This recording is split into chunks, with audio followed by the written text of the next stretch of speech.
नमस्कार, मैं अशोक कुमार पांडे। स्वागत है आपका द क्रेडिबल न्यूज पर। हाजिर हूं इजराइल, फलस्तीन, लेबनान, ईरान, मिडिल ईस्ट और इसके बहाने सारी दुनिया की खबरें लेकर। जो सबसे बड़ी खबर है वो यूएई के जानिब से आई है।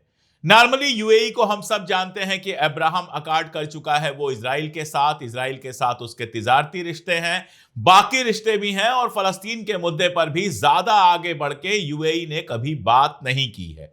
यूएई के अमेरिका से जिस तरह के रिश्ते हैं उसके चलते माना जाता है कि वो तो हर हाल में इजराइल के साथ ही खड़ा होगा, लेकिन यूएई ने पहली बार इतना तीखा, इतना कड़ा बयान दिया है कि इजराइल भी थोड़ा हक्का बक्का है। इजराइल को भी समझ में नहीं आ रहा है कि यूएई ऐसा बयान कैसे दे सकता है।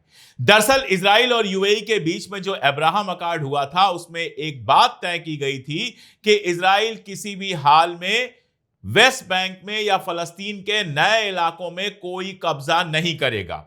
अब स्मोट्रिच ने एक प्लान बनाया और वो प्लान पब्लिकली पेश किया कि हम वेस्ट बैंक के 80% इलाके पर कब्जा करने जा रहे हैं। जो नक्शा आप देख रहे हैं, इस नक्शे में जो पीले इलाके हैं उन इलाकों को कब्जा करने की बात की जा रही है। और लगातार हम बात कर रहे हैं इस पर कि गजा में तो जो हो रहा है वो फिर भी पता चल रहा है। वेस्ट बैंक में लगातार नई नई बस्तियां बनाने की कोशिश हो रही हैं, बस्तियां बनाई जा रही हैं और उनके बारे में खबरें बाहर नहीं आ रही हैं। लेकिन स्मोट्रिच ने जब यह प्लान बना के दे दिया बिल्कुल कि हम वेस्ट बैंक के 80% इलाके पर कब्जा करने जा रहे हैं, तो यूएई ने सीधी सीधी धमकी दी है कि अगर आपने वेस्ट बैंक के इलाकों पर कब्जा किया, नए सेटलमेंट बनाए, तो यूएई के साथ जो आपके रिश्ते हैं, जो नॉर्मलाइजेशन है, वो नहीं रहेंगे, वो टूट जाएंगे। अब देखिए, कोई और मुल्क कहता तो यह बात इतनी सीरियस नहीं होती, लेकिन यूनाइटेड अरब एमिरेट्स का यह बात कहना इजराइल के लिए काफी मुश्किल पैदा करने वाला है। इजराइल कह रहा है कि टाइम फ्रेम की बात हुई थी कि सिर्फ 4 साल तक आप कोई कब्जा नहीं करेंगे, उसके आगे कब्जा कर सकते हैं। यूएई का कहना है कि यह रेड लाइन है, यहां टाइम फ्रेम का कोई मामला नहीं है, आप किसी भी हाल में वेस्ट बैंक पर कब्जा नहीं कर सकते हैं। और यह एक ऐसी खबर है जिसको लेकर इजराइल के अखबारों में, इजराइल के वेबसाइट्स में बहस चल रही है। बहुत सारे लोग जिनके पास अभी थोड़ा सा दिमाग बचा हुआ है, बहुत सारे लोग जिनके पास अभी थोड़ी सी अकल बची हुई है, उनका यह कहना है कि यूएई को नाराज करने का गुनाह हमें नहीं करना चाहिए, गलती हमें नहीं करनी चाहिए। यूएई को नाराज करने का मतलब यह होता है कि अब्राहम अकॉर्ड जो हुए थे, यानी जिन अरब मुल्कों से हमारे रिश्ते नॉर्मल हुए थे, वो फिर से खराब होने और टूटने शुरू हो जाएंगे। इसके अलावा भी बड़ी मजेदार बात है वेस्ट बैंक को ही लेके। माइक हक्काबी का नाम आपने सुना होगा, यूएस एनवाय हैं वो, और अक्सर इजराइल की भाषा बोलते हैं। वो गए हुए थे वेस्ट बैंक में। कारण एक और है कि वेस्ट बैंक में कई सारे गांव ऐसे हैं जो क्रिश्चियन गांव हैं, ईसाइयों के गांव हैं, जहां ईसाइयों के चर्च बने हुए हैं, गिरजे बने हुए हैं और जहां ज्यादातर ईसाई रहते हैं। और उनके साथ जिस तरह का लगातार बिहेवियर हो रहा है, उसको लेकर अमेरिका और यूरोपीय मुल्क जो हैं, उनके अंदर भी थोड़ी बहुत हलचल होना बिल्कुल कॉमन है। अभी इजराइल के जो राष्ट्रपति हैं हर्जोग, वो गए हुए थे पोप से मिलने के लिए और पोप लगातार गजा और फलस्तीन के दूसरे इलाकों में जो तबाही चल रही है, जो जेनोसाइड चल रहा है, उसको रोकने की बात कर रहे हैं। तो हक्काबी साहब वहां गए हुए थे और वहां से लौट के उन्होंने कहा कि desperate people do desperate thing, यानी अगर आप वेस्ट बैंक को पूरी तरह से तबाह कर देंगे, वहां जो पीए की गवर्नमेंट है, पैलेस्टीनियन अथॉरिटी की गवर्नमेंट है, अब्बास साहब हैं, उनके पैसे आप पूरी तरह से छीन लेंगे, उनके पास जो रेवेन्यू जाता है उसको पूरी तरह से खत्म कर देंगे और वेस्ट बैंक में कब्जा करना शुरू करेंगे। तो अभी जो प्रॉब्लम आपको गजा में दिख रही है, उससे बड़ी प्रॉब्लम वेस्ट बैंक में दिखाई देगी। लोग हथियार लेने पर आमादा हो जाएंगे और उसके बाद वो तबाही फैलेगी जिसको संभालना आसान काम नहीं होगा। ये मैं नहीं कह रहा, ये माइक हक्काबी कह रहे हैं और ये इजराइल के अखबारों में बाकायदा छपा हुआ है। इसके मानी क्या है? इसके मानी यह है कि अमेरिका में जहां मार्क रूबियो इस बात से कतई परेशान नहीं है कि वेस्ट बैंक कब्जा हो जाएगा। आपको मैं यहां पर यह भी बता दूं कि पिछली बार जब ट्रंप राष्ट्रपति थे तो भी नेतन्याहू ने वेस्ट बैंक कब्जा करने का प्लान बनाया था, लेकिन अमेरिका ने उसको ग्रीन लाइट नहीं दिखाई थी और यही वजह है कि वेस्ट बैंक के ऊपर कब्जा करने का प्लान जो है वो रोक दिया गया था। अब अभी तक ट्रंप ने ऐसा कुछ कहा हो इसकी कोई बात तो सामने नहीं आई है, लेकिन ट्रंप के जो करीबी हैं मार्क रूबियो, उनके बारे में कहा जा रहा है कि उनके मुलाकात इजराइल के कुछ लीडर से हुई और उस मुलाकात में उन्होंने कहा कि मुझे इस बात से कोई दिक्कत नहीं है कि तुम लोग वेस्ट बैंक कब्जा कर लो। तो मार्क रूबियो कह रहा है कि वेस्ट बैंक कब्जा करने से कोई दिक्कत नहीं है। हक्काबी कह रहा है कि वेस्ट बैंक अगर कब्जा होता है तो बहुत सारी मुश्किल पैदा हो सकती है। यानी ट्रंप के भी जो करीबी हैं, ट्रंप की जो मिनिस्ट्रीज हैं, उनके बीच में भी वेस्ट बैंक को लेकर सहमति नहीं है। और स्मॉरिश ने जो यह कदम उठाया है इसकी दुनिया भर में जबरदस्त मुखालफत की जा रही है। वेस्ट के नेता, खास तौर पर यूरोप के नेता जो हैं, इसके बिल्कुल खिलाफ हैं और वेस्ट बैंक में कब्जा करने की किसी भी नीति के वो पूरी तरह से खिलाफ हैं। वेस्ट की बात चली है तो फ्रांस की बात कर लेते हैं। मैक्रोन ने एक लंबा ट्वीट किया और उस ट्वीट में यह कहा कि फलस्तीन के नेताओं को भले अमेरिका ना आने दिया जाए, लेकिन सऊदी अरबिया के साथ मिलकर हम वहां पर वो कॉन्फ्रेंस करेंगे टू नेशन सोल्यूशन के लिए, जहां फलस्तीन को एक खुद मुख्तार मुल्क का दर्जा देने की बात की जाएगी। बेल्जियम कह चुका है और भी बहुत सारे यूरोपियन मुल्क कह चुके हैं, स्पेन कह चुका है। ये सब मैं आपको पहले ही बता चुका हूं। तो ये तो तय है कि इस महीने के आखिर में अमेरिका में जब यूएन की मीटिंग होगी तो कई सारे यूरोपीय मुल्क जो हैं वो फलस्तीन को खुद मुख्तार मुल्क का दर्जा देंगे। गैर यूरोपीय मुल्कों का तो बड़ा हिस्सा पहले से ही फलस्तीन को खुद मुख्तार मुल्क का दर्जा दे चुका है। जैसे हिंदुस्तान जो सबसे पहले देशों में था जिसने फलस्तीन को खुद मुख्तार मुल्क का दर्जा दिया था, और इसके चलते हिंदुस्तान में फलस्तीन की एम्बेसी है और एम्बेसडर बैठते हैं। हम लोग की एक बार उनसे अभी बीच में मुलाकात हुई थी, उन्होंने बुलाया था तमाम सारे जर्नलिस्ट को और अपना पक्ष रखा था। अब क्या होगा, यूरोप में हर मुल्क में जो फलस्तीन को आजाद मुल्क का दर्जा देगा वहां पर फलस्तीन की एम्बेसी होगी, फलस्तीन का एम्बेसडर वहां पर बैठेगा। और यही नहीं, उन मुल्कों के एम्बेसडर फलस्तीन के अंदर भेजे जाएंगे और उन पर हमला करने की हिम्मत इजराइल की नहीं है। तो बहुत सारे लोग कहते हैं कि फलस्तीन को खुद मुख्तार मुल्क का दर्जा देने से क्या होगा, लेकिन मेरी अपनी समझ है कि सीधे भले कुछ ना हो रहा हो, लेकिन लॉन्ग टर्म में ये एक बहुत इंपॉर्टेंट कदम होगा। आज नहीं तो कल इंग्लैंड को भी ये करना पड़ेगा, और इतना प्रेशर पड़ने के बाद अगर अमेरिका ऐसा कर देता है तो फिर सोचिए क्या होगा। तो ये एक बड़ा कदम है।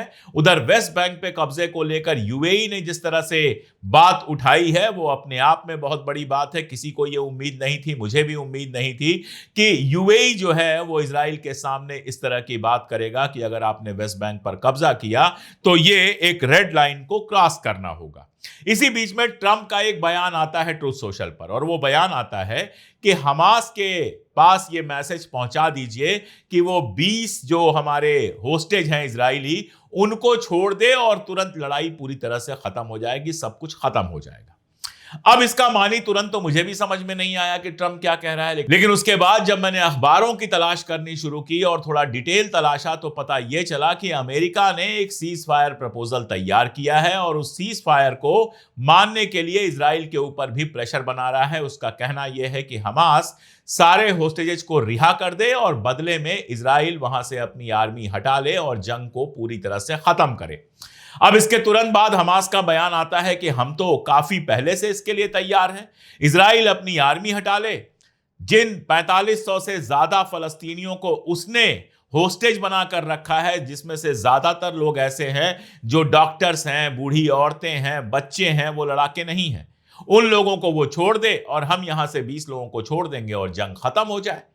अब देखना यह है कि ट्रंप इस बात के लिए कितना प्रेशर बनाता है, लेकिन जिस तरह की खबरें आ रही हैं ऐसा लग रहा है कि ट्रंप अब इस लड़ाई को रुकवाने पर आमादा है और यह पॉसिबल है कि ये वाला जो प्रपोजल है वो इजराइल को भी मानना पड़े, क्योंकि इजराइल जितना भी उछल ले फाइनली तो अमेरिका के बिना वो 2 कदम आगे नहीं बढ़ सकता है। और ट्रंप इसके पहले एक बात कह चुका है कि एक वक्त था जब इजराइल की लॉबी हमारे यहां सबसे ज्यादा मजबूत थी, एक वक्त था जब कांग्रेस इजराइल के साथ थी, लेकिन अब वो वक्त नहीं रह गया है। इसका मतलब यह है कि रिपब्लिकन और डेमोक्रेट्स दोनों के बीच में ऐसे लोगों के नंबर्स बढ़ते जा रहे हैं जो इजराइल के साथ नहीं हैं, जो इस जेनोसाइड अब तो मैं खुल के कह ही सकता हूं, मैं तो पहले से कह रहा हूं, जब दुनिया भर के जेनोसाइड एक्सपर्ट्स ने, उनमें से 86%, 500 जेनोसाइड एक्सपर्ट बैठे थे, उनमें से 86% ने कहा कि जो कुछ हो रहा है फलस्तीन में वो पूरी तरह से जेनोसाइड है। तो ये बात तो हम जानते ही हैं, ट्रंप उसको कह रहा है और ट्रंप सही कह रहा है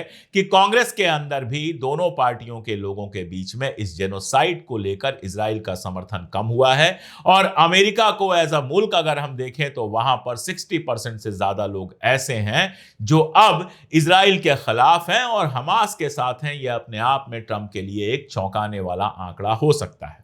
तो यह बहुत मुमकिन है कि इसके प्रेशर में वो सीज फायर वहां पर करवाए, 20 जो बचे हुए होस्टेजेस हैं उनको वापस ले और वहां पर जंग खत्म कराए। हमास भी इसके लिए तैयार है, तो अब बस तैयार करना है इजराइल को। इजराइल को तैयार करने के लिए अगर अमेरिका प्रेशर बनाता है तो यह समझिए कि जंगबंदी कभी भी हो सकती है।